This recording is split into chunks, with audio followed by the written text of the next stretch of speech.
IQ का yes compose your dream. तो दोस्तों, कोई कैस यूट्यूब चैनल पे आपका स्वागत है। आज हम लोग बायो क्लास 11 एनसीईआरटी का 19वां और अंतिम चैप्टर करेंगे, रासायनिक समन्वय और एकीकरण, जिसमें हम लोग मानव शरीर के प्रमुख हार्मोन्स के बारे में पढ़ेंगे। कौन कौन से मानव शरीर के हार्मोन्स होते हैं, उनके प्रमुख काम क्या होते हैं, कहाँ से स्रावित होते हैं और क्या इफेक्ट डालते हैं, सबके बारे में हम डिटेल में देखेंगे। तो आप लोग वीडियो को पूरा देखिएगा। कहीं कोई डाउट हो तो आप कमेंट करके पूछिएगा, उसके जवाब आपको दिया जाएगा। हम लोग शुरू करते सीधे लेसन की ओर। ये 19वां चैप्टर है, रासायनिक समन्वय और एकीकरण। इसमें हमें जो है हार्मोन्स के बारे में पढ़ना है, हृदय और जो है उससे जुड़े हार्मोन्स के बारे में पढ़ना है, और हार्मोन्स की क्या क्या क्रियाविधि होती हैं। तो मेनली ये चैप्टर जो है हार्मोन्स जुड़ा हुआ है। मानव के कौन कौन से हार्मोन्स कहाँ पाए जाते हैं और कहाँ से वो निकलते हैं, क्या काम करते हैं, यही सब हमें यहाँ पर ध्यान से देखना है। तो आप लोग वीडियो को पूरा देखिएगा, क्योंकि यहाँ से क्वेश्चन एग्जाम में आपसे पूछे जाते हैं। ठीक है, लिखा हुआ है, आप अध्ययन कर चुके हैं कि तंत्रिका तंत्र विभिन्न अंगों के बीच एक बिंदु दर बिंदु द्रुत समन्वय का कार्य करता है। बिल्कुल सही है। तो तंत्रिका तंत्र जो है सभी अंगों को जो है एक्टिव रखता है और उसके फंक्शन को जो है मोटिवेट करता है। तंत्रिकीय समन्वय काफी तेज लेकिन अल्प अवधि का होता है। तंत्रिका तंतुओं का द्वारा शरीर की सभी कोशिकाओं का तंत्रिका जो है तंत्रिकानय नहीं होने के कारण कोशिकीय क्रियाओं के लिए तथा निरंतर जो है नियमन के लिए एक विशेष प्रकार के समन्वय की आवश्यकता होती है। इसीलिए हमें हार्मोन्स की जरूरत पड़ती है। ठीक है, यह कार्य हार्मोन द्वारा संपादित होता है। तो जो काम तंत्रिका तंत्र द्वारा नहीं हो सकता है वो किसके द्वारा होता है? हार्मोन्स के द्वारा होता है। ठीक है, तंत्रिका तंत्र और अंतःस्रावी तंत्र मिलकर के शरीर की शरीर क्रियात्मक कार्यों का समन्वय और नियंत्रण करते हैं। तो याद रखना, जो तंत्रिका तंत्र होता है और जो आपका हार्मोन्स होता है, यही शरीर के क्रियात्मक कार्यों को संपादित करता है और पूरे शरीर को नियंत्रण करता है और उनका समन्वय करता है। तो जो बहुत महत्वपूर्ण पॉइंट है, इसको हमें यहाँ पर समझने की जरूरत है। ठीक है, अब लिखा है अंतःस्रावी ग्रंथियां और हार्मोन। तो जो ग्रंथियां होती हैं उसी से हार्मोन्स स्रावित होते हैं जो शरीर के अंदर होते हैं, इसलिए इसका नाम रखा गया है अंतःस्रावी ग्रंथियां। और उससे संबंधित प्रमुख हार्मोन कौन कौन से हैं? ठीक है, अब अगर हम बात करते हैं तो यहाँ लिखा है कि अंतःस्रावी ग्रंथियों में नालिकाएं नहीं होती हैं, अतः वह नालिका विहीन ग्रंथियां कहलाती हैं। तो याद रखना, जो अंतःस्रावी जो ग्रंथियां होती हैं उसमें नालिकाओं का क्या होता है? अभाव होता है। ठीक है, इनके जो है स्राव हार्मोन्स कहलाते हैं। तो जो इसे ग्रंथियों से जो हार्मोन्स निकलता है, जो स्रावित होता है, उसे हम क्या कहते हैं? हार्मोन्स कहते हैं। हार्मोन की जो चिर सम्मत परिभाषा के अनुसार हार्मोन अंतःस्रावी ग्रंथियों द्वारा स्रावित रक्त में मुक्त किए जाने वाले रसायन होते हैं। ये जो है हार्मोन्स रक्त में मिल करके और बहुत सारी क्रियाएं करते हैं, जिसे हम आगे अभी जानेंगे। जो दूरस्थ लक्ष्य अंतः जो है अंग तक पहुंचाए जाते हैं, परंतु इस परिभाषा को अब रूपांतरित किया गया है, जिसके अनुसार हार्मोन सूक्ष्म मात्रा में उत्पन्न होने वाले अपोहक रसायन होते हैं जो अंतर कोशिकीय जो संदेशवाहक के रूप में कार्य करते हैं। तो हार्मोन्स भी संदेशवाहक के रूप में काम करता है एक कोशिका से दूसरी कोशिका के बीच में। इस नई परिभाषा के अंतर्गत सुनियोजित अंतःस्रावी ग्रंथियों से स्रावित हार्मोन के अतिरिक्त कई अन्य अणु भी सम्मिलित हो जाते हैं। आकेशवकियों में कम हार्मोन के साथ एक सरल अंतःस्रावी तंत्र होता है, जबकि आकेशवकियों में कई रसायन हार्मोन की तरह कार्य कर उसमें समन्वय स्थापित करते हैं। यहाँ मानव अंतःस्रावी तंत्र का वर्णन किया गया है। तो मानव के कौन कौन से अंतःस्रावी तंत्र हैं, कौन कौन से हार्मोन हैं, इन्हीं के बारे में हमें यहाँ पर डिटेल में इस चैप्टर में पढ़ना है। ठीक है, अब यहाँ देख सकते हैं मानव का जो है अलग अलग जो है ग्रंथियां हैं, जहाँ से अलग अलग हार्मोन्स निकलते हैं। आपका यहाँ देखिए लिखा हुआ है आपका पिनियल, यह हो गया। एक आपका होगा हाइपोथैलेमस, यहाँ से भी जो है हार्मोन्स होते हैं। एक होता है आपका पीयूष ग्रंथि, जो है आप देख सकते हैं। एक आपका होता है थायराइड ग्रंथि, जो आपका गले में होती है, इसे हम पैरा जो है क्या, यहीं पर आपका पैराथायराइड ग्रंथि भी होती है। ठीक है, इसके बाद आपका देख सकते हैं यहाँ पे लिखा है अग्नाशय है। ठीक है, यहाँ से भी बहुत सारे हार्मोन्स स्रावित होते हैं। इसके अलावा जो है अधिवृक्क जो है आपका, जैसे जो किडनी होती है, यहाँ से बहुत सारे भी जो है स्रावित होते हैं। तो इन सबको बारे में हमें यहाँ पर जानना बहुत जरूरी है, क्योंकि यही सबसे क्वेश्चन एग्जाम में आपसे पुटअप होते हैं, आपसे पूछे जाते हैं। इसके अलावा जो आपका जो आपका वृक्क होता है वहाँ से भी, और जो महिलाओं का अंडाशय होता है मादा में, यहाँ से भी जो है बहुत सारे हार्मोन्स निकलते हैं। इन्हीं के बारे में हमें यहाँ पर डिटेल में एक एक चीज को हमें यहाँ पर जानने की जरूरत है। ठीक है,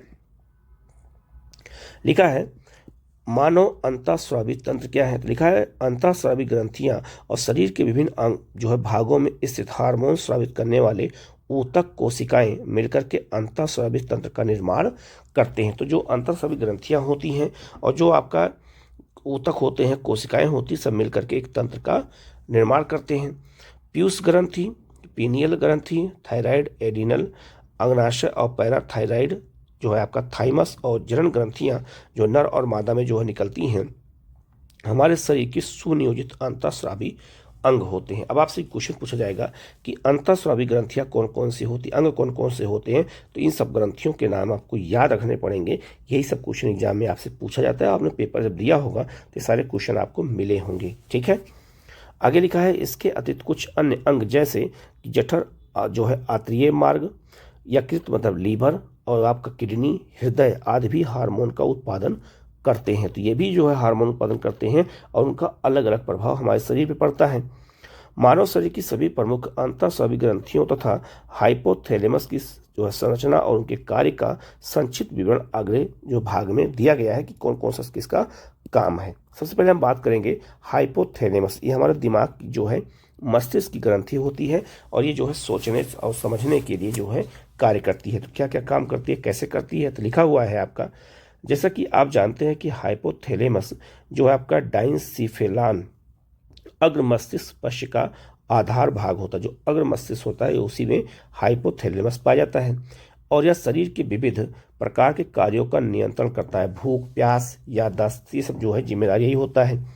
घृणा, इसमें हार्मोन का उत्पादन करने वाली जो है कई तंत्रिका स्रावी कोशिकाएं होती हैं जिन्हें आपका न्यूरली कहते हैं। ये क्वेश्चन एक बार आया था कि न्यूरली किसे कहते हैं? तो जो हार्मोन उत्पादित होता है मस्तिष्क में उसी को कहा जाता है।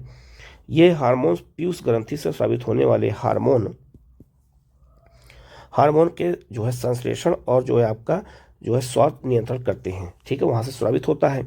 हाइपोथैलेमस से स्रावित होने वाले हार्मोन दो प्रकार के होते हैं। अब ये क्वेश्चन एग्जाम में पूछा जाएगा कि हाइपोथैलेमस से जो हार्मोन निकलते हैं कौन होते हैं और कितने प्रकार के होते हैं। पहला आपका है मोचक हार्मोन, जो पीयूष ग्रंथि से हार्मोन से स्रावित के लिए प्रेरित करता है, और दूसरा होता है निरोधी हार्मोन। ठीक है, दो तरह का हार्मोन हाइपोथैलेमस से निकलता है। ठीक है, जो पीयूष ग्रंथि से हार्मोन को रोकते हैं। उदाहरण, हाइपोथैलेमस से निकलने वाला आपका गोनेडोट्रोफिन मुक्तकारी हार्मोन के स्राव पीयूष ग्रंथि में आपका जो है ट्रोफिन जो है हार्मोन के संश्लेषण और स्रावत को प्रेरित करता है। वहीं दूसरी ओर हाइपोथैलेमस से ही स्रावित जो आपका सोमेट्रो जो है स्टेटिन हार्मोन पीयूष ग्रंथि से वृद्धि हार्मोन के स्राव का रोधक होता है। ठीक है, तो सारे हार्मोन से याद रखना होगा कहाँ से ये निकलते हैं। ये सब क्वेश्चन एग्जाम में आपसे पूछा जाता है। ठीक है, आगे लिखा है ये हार्मोन जो है हाइपोथैलेमस की तंत्रिकाओं से प्रारंभ होकर के तंत्रिकाश होते हुए तंत्रिका सिरों पर मुक्त कर दिए जाते हैं और ये हार्मोन न्यूहायिका परिवहन तंत्र द्वारा पीयूष ग्रंथि तक पहुंचाने और अग्र पीयूष ग्रंथि के कार्यों का नियमन करते हैं। पश्च पीयूष ग्रंथि का तंत्रीय नियमन सीधे हाइपोथैलेमस के अधीन होता है। तो हाइपोथैलेमस ही सारा काम करता है, पूरे मस्तिष्क के उसको जो है कंट्रोल करने का काम इसी की जिम्मेदारी होती है। ठीक है, तो ये बहुत महत्वपूर्ण टॉपिक है, पॉइंट है, इसको हमें यहाँ से समझने की बहुत जरूरत है क्योंकि ऐसे ही क्वेश्चन एग्जाम में आपसे पूछे जाते हैं। ठीक है,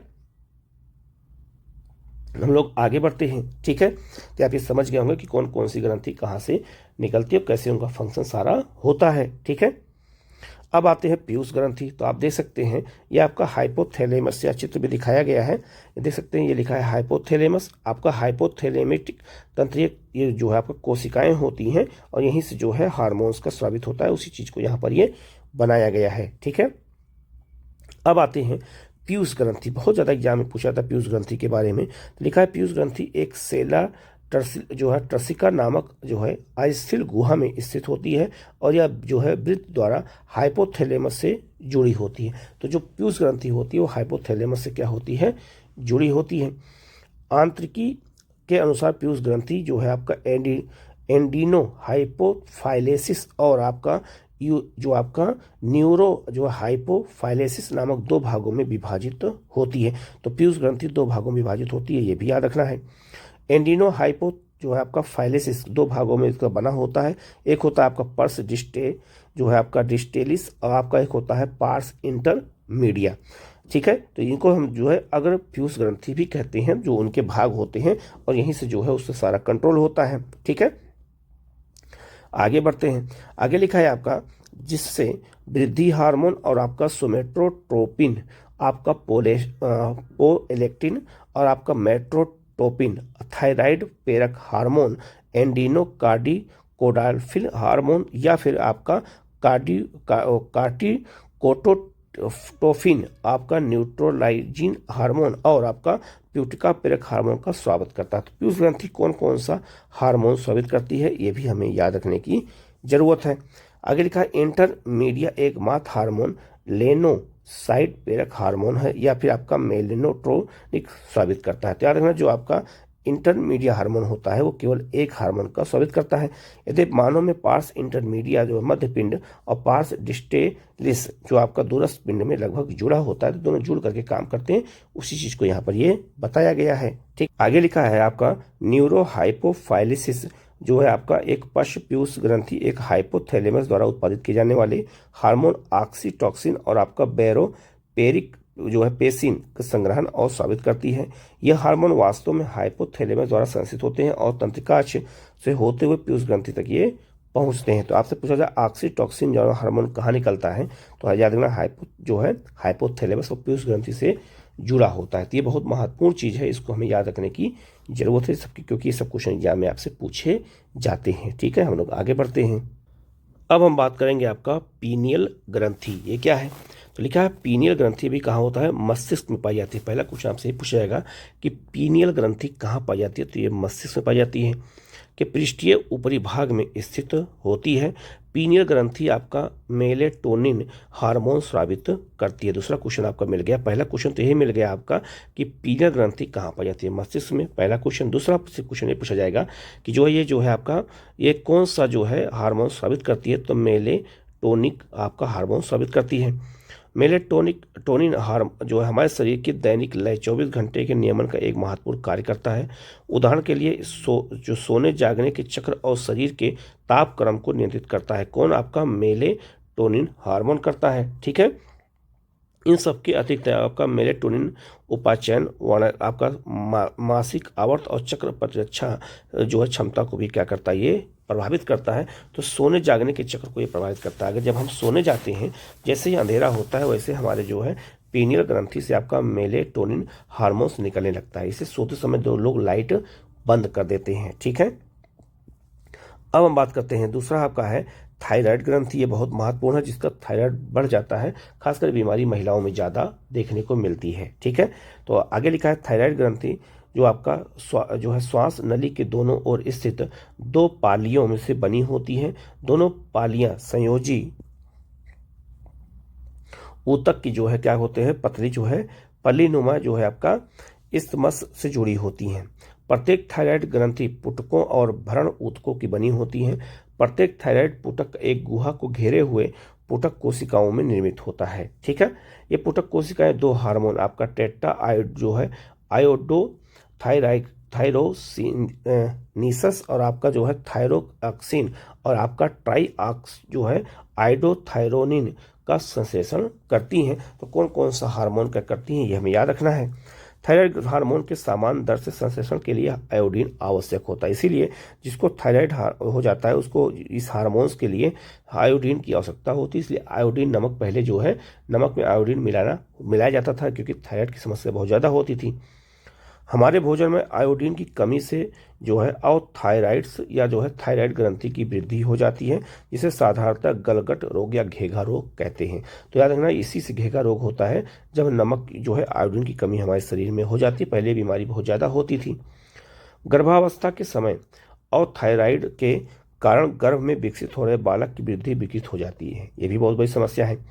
इससे बच्चे की अवरोधित वृद्धि जो आपका या जो है वामनता या मंद बुद्धि, त्वचा असामान्यता, मुख बंधिता आदि हो जाता है, इसलिए बच्चे बोलते नहीं हैं। ठीक है, जो गूंगे पैदा होते हैं उनके पीछे कारण यही होता है। ठीक है, आगे लिखा है थायराइड ग्रंथि के कैंसर अथवा उसमें गांठों की वृद्धि से थायराइड हार्मोन जो है के संश्लेषण की दर असमान रूप से अधिक हो जाती है। इस स्थिति को थायराइड अतिक्रिय जो है क्रियता कहते हैं, जो शरीर की जो है कायकी पर प्रतिकूल प्रभाव डालती है। थायराइड हार्मोन जो है धारीय उपाचयी दर के नियमन में महत्वपूर्ण भूमिका निभाते हैं। ये हार्मोन लाल रक्त कणिकाओं के निर्माण में प्रक्रिया में भी सहायता करते हैं। तो पूछा जा सकता है कि जो है लाल रक्त कणिकाएं जो है आरबीसी के निर्माण में किस हार्मोन्स की जो है आवश्यकता होती है, तो थायराइड हार्मोन्स की आवश्यकता होती है। ठीक है, थायराइड हार्मोन्स कार्बोहाइड्रेट, प्रोटीन और वसा के जो है उपाचयन, संश्लेषण और विखंडन को भी नियंत्रित करते हैं। तो याद रखना, जो थायराइड हार्मोन्स होता है वो कार्बोहाइड्रेट को, प्रोटीन को, वसा को भी क्या करते हैं, ये नियंत्रित करते हैं। ठीक है, आगे लिखा है जो है आपका जो है जल और विद्युत और जो है उपघटों का नियमन भी थायराइड हार्मोन द्वारा करते हैं, ये जल का भी जो है करता है। ठीक है, थायराइड ग्रंथि से एक जो है प्रोटीन हार्मोन्स थाइरोकैल्सीटोनिन का भी स्रावित होता है। ध्यान रखना, जो एक प्रोटीन हार्मोन कौन होता है, तो थाइरोकैल्सीटोनिन, यह हार्मोन्स भी कहाँ से निकलता है, तो थायराइड ग्रंथि से निकलता है। ये भी नोट करने वाला टॉपिक है, ये भी बहुत महत्वपूर्ण है। जो रक्त में कैल्शियम स्तर को नियंत्रण करता है, तो रक्त में जो कैल्शियम बना रहता है उसके पीछे यही हार्मोन जिम्मेदार होता है। कितनी इंपॉर्टेंट बात यहाँ बताई गई है। नेत्रो जो है सतृद्धि गलगट आपका जो है थायराइड अतिक्रियता का एक रूप है। थायराइड ग्रंथि में वृद्धि, नेत्र गोलकों का बाहर की ओर उभर आना, जो है आधारी उपाचयन की वृद्धि और भार के ह्रास इसके प्रलक्षण हैं। इसे हम ग्रेसर रोग भी कहते हैं। तो ये बहुत महत्वपूर्ण पॉइंट है, इसको हमें याद करने की जरूरत है, क्योंकि ऐसे ही क्वेश्चन एग्जाम में आपसे पूछा जाता है। ठीक है, हम लोग आगे बढ़ते हैं। अब हम लोग आगे बढ़ते हैं, पैराथायराइड ग्रंथि क्या होती है। मानव में चार पैराथायराइड ग्रंथियां थायराइड ग्रंथि की एक पक्ष सतह पर स्थित होती हैं। थायराइड ग्रंथि की दो पालियों पर प्रत्येक में एक जोड़ी पैराथायराइड ग्रंथि पाई जाती है, जो पैराथायराइड हार्मोन्स नामक एक पेस्टाइज जो हार्मोन्स का स्रावित करती है। क्वेश्चन आया हुआ था, पीटीएच का स्रावत रक्त के साथ जो है परिसंचालित जो है कैल्शियम आयन के द्वारा नियमन होता है। याद रखना, जो आपका जो पीटीएच है आपका पैराथायराइड हार्मोन्स है, ये जो है क्या होता है, कैल्शियम आयन के लिए नियमन का कार्य करता है। पैराथायराइड हार्मोन रक्त में जो है कैल्शियम के स्तर को बढ़ाता है, और पीएच जो है आपका पीटीएच अस्थियों पर मतलब हड्डियों पर कार्य कर अस्थि अवशोषण, विघटन और प्रकरण पर सहायता करती है। ठीक है, हड्डियों को मजबूत करती है। पीटीएच जो है आपका ये आपका किडनी नालिकाओं में कैल्शियम के पुनरावशोषण और आपका पाचित भोजन को कैल्शियम के अवशोषण को भी क्या करती है, प्रेरित करती है। अतः यह स्पष्ट है कि पीटीएच एक जो है अति कैल्शियम रक्तता हार्मोन है, मतलब इसमें जो है कैल्शियम ज़्यादा पाया जाता है। यदि क्योंकि यह जो है रक्त में जो आपका कैल्शियम स्तर को बढ़ाता है, यह जो है आपका क्या कहते हैं थायरोकैल्सीटोनिन के साथ मिलकर के शरीर में कैल्शियम स्तर को बढ़ाता है, और टी जो आपका टी के साथ मिलकर के शरीर में कैल्शियम के संतुलन बनाए रखने में महत्वपूर्ण भूमिका भी ये निभाता है। ठीक है, तो ये बहुत महत्वपूर्ण चीज था। ठीक है, अब आते हैं अगला आपका जो है थाइमस ग्रंथि। ये क्या है, लिखा है आपका थाइमस ग्रंथि जो है महाधमनी के उधर जो है पक्ष पर आरोप जो है उरोस्थित के पीछे फेफड़ों के बीच स्थित एक जो पाली युक्त जो है संरचना होती है। तो ये कहाँ पाया जाता है, फेफड़े के पास पाया जाता है। जो आपका थाइमस ग्रंथि प्रतिरक्षा तंत्र के विकास में महत्वपूर्ण भूमिका निभाती है। ये आपका जो है अंदर से मजबूत करने का काम करती है। यह ग्रंथि जो है आपका थाइमोसिन नामक जो है पेप्टाइड हार्मोन का स्रावित करती है। तो कौन सा जो हार्मोन ये जो स्रावित करती है भी आपको याद रखना होगा। ठीक है, आगे लिखा है आपका थाइमोसिन टी लिम्फोसाइट्स के जो है भेदीकरण में मुख्य भूमिका निभाती है। यह कोशिका माध्य प्रतिरक्षा के लिए महत्वपूर्ण है। इसके अतिरिक्त आपका जो है थाइमोसिस तरल प्रतिरक्षा के लिए प्रतिजैविक के उत्पादन में भी प्रेरित करती है और महत्वपूर्ण भूमिका निभाती है। बढ़ती उम्र के साथ थाइमस का विघटन होने लगता है, फलस्वरूप थाइमोसिन का उत्पादन घट जाता है। तो जैसे जैसे आदमी वृद्ध होता है वैसे वैसे थाइमोसिन क्या होता है, उत्पादन घट जाता है। इसी के परिणामस्वरूप वृद्धों में प्रतिरक्षा प्रक्रिया कमजोर पड़ जाती है। ठीक है, इसलिए देखा होगा कि जो वृद्ध लोग होते हैं उनकी क्या प्रतिरक्षा क्या हो जाती है, काफ़ी कमजोर हो जाती है। ठीक है, क्योंकि जो है थाइमस ग्रंथि से जो है आपका जो हार्मोन्स होता है वो निकलना बंद कर देता है। ठीक है, आगे बढ़ते हैं। आगे लिखा है अधिवृक्क ग्रंथि क्या है, जो किडनी की ग्रंथि है। तो लिखा है हमारे शरीर में प्रत्येक वृक्क के मतलब किडनी के अग्रभाग में एक स्थित एक जोड़ी जो है अधिवृक्क ग्रंथियां होती हैं। ग्रंथियों को दो प्रकार के ऊतकों में निर्मित होती है। ग्रंथि के बीच में स्थित ऊतक जो है अधिवृक्क मध्यांश और बाहरी ओर स्थित ऊतक अधिवृक्क जो है वल्कुट कहलाते हैं। अधिवृक्क मध्यांश को दो प्रकार के हार्मोन्स को स्रावित करते हैं, जिन्हें जो है एंड्रेनलिन या जो है आपका एफिन जो आपका एपिनेफ्रिन आपका हार्मोन्स कहते हैं। तो याद रखना एंड्रेनलिन हार्मोन्स कहाँ निकलता है, ये किडनी से निकलता है। ये बहुत महत्वपूर्ण है, इसको याद रखना, क्वेश्चन एग्जाम में आपसे पूछा जा सकता है। ठीक है, आगे बढ़ते हैं। ठीक है, आगे लिखा है आपका जो है कैटेकॉलमिनस कहते हैं।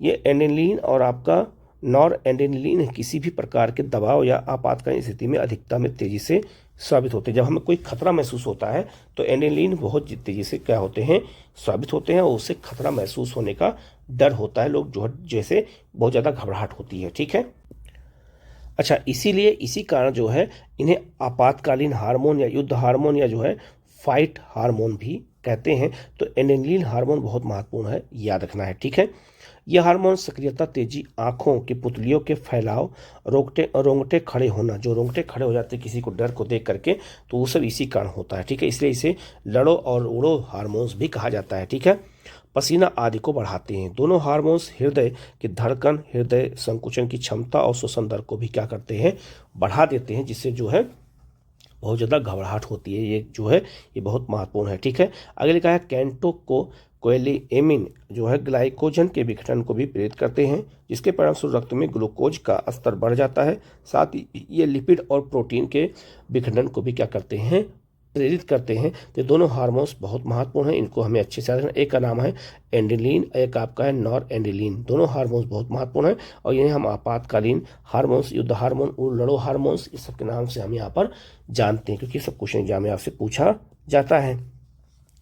आगे लिखा है आपका जो है अधिवृक्क वल्कुट को 3 परतों में विभाजित किया जा सकता है। एक आपका है जोना आपका रेटिक्यूलेरिस, और आपका एक है जोना फेसिल क्यूलेटा, और आपका एक जोना ग्लोमेरुलोमा। ठीक है, ये अलग अलग जो है क्या होते हैं, उनकी परतें होती हैं किडनी में। ठीक है, आगे लिखा है जो है अधिवृक्क वल्कुट कई हार्मोन का स्रावित करता है, जिन्हें सम्मिलित रूप से हम क्या करते हैं, कार्टिकोस्टेरॉइड हार्मोन या जो है कार्डिक्राइड हार्मोन कहते हैं।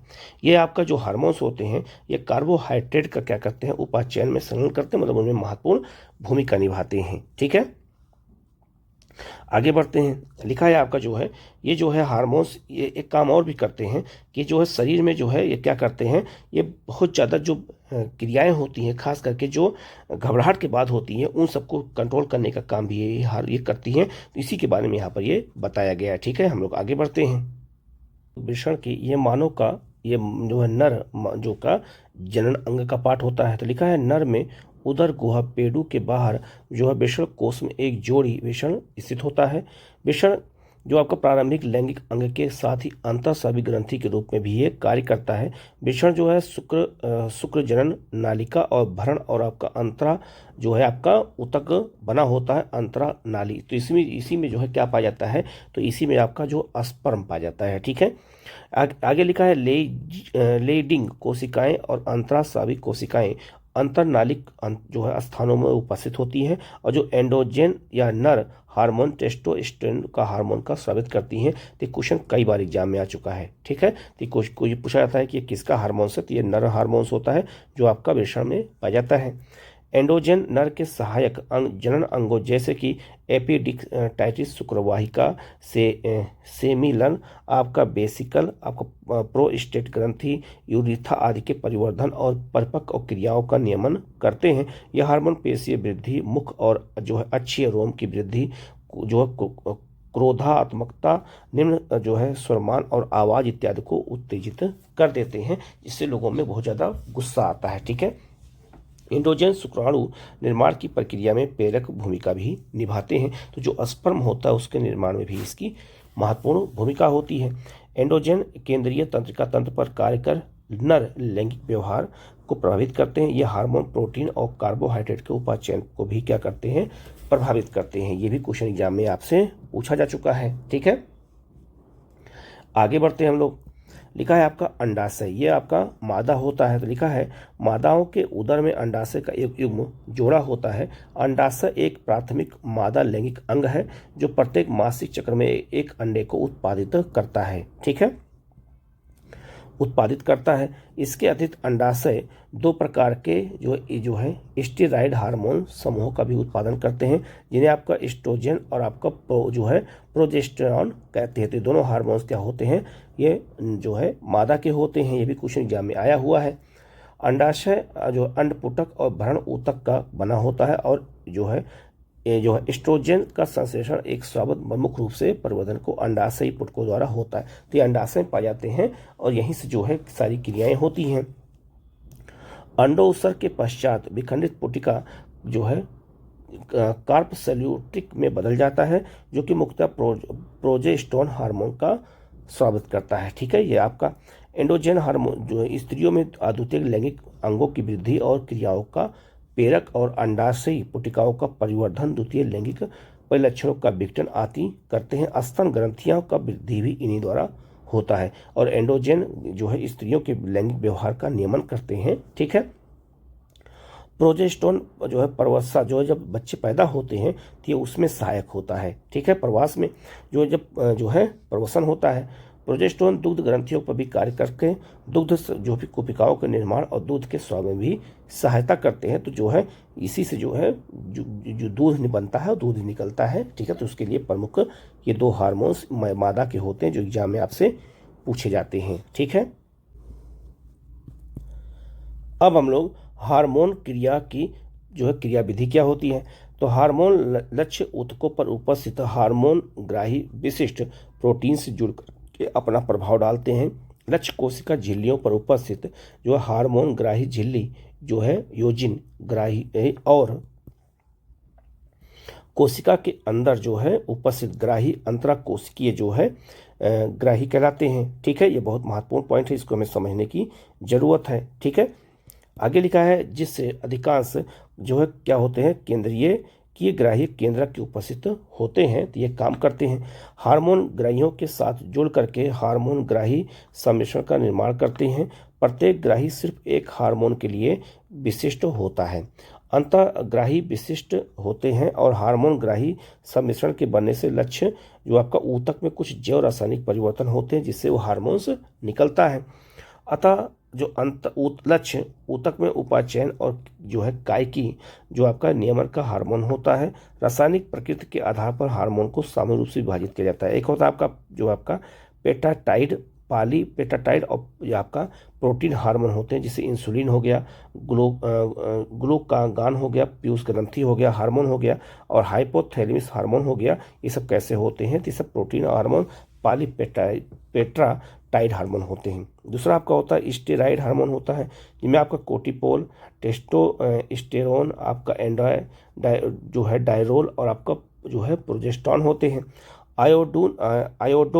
थायरोसिन हार्मोन कौन होता है, थायराइड हार्मोन होता है। और अमीनो अम्ल से जो है उत्पन्न कौन हार्मोन होता है, तो उदाहरण के लिए आपका एपिनेफ्रिन हार्मोन होता है। तो ये सब भी क्वेश्चन एग्जाम में आपसे पूछा जाएगा। तो ऐसे एनसीईआरटी में जो इंपॉर्टेंट चीज़ था मैंने बता दिया है, ये पूरी एनसीईआरटी मैंने खत्म कर दिया है। अब हम लोग जो है आगे जो एनसीईआरटी आएगी वो आपका क्लास 11 जो है फिजिक्स के एनसीईआरटी हम लोग पढ़ेंगे, महत्वपूर्ण चैप्टर को जानेंगे। आप लोग चैनल को जो सब्सक्राइब कर लीजिएगा, बेल आइकन को प्रेस कर लीजिएगा, जिससे इस तरह क्लास आपको लगातार मिलती रहे। Okay, thank you.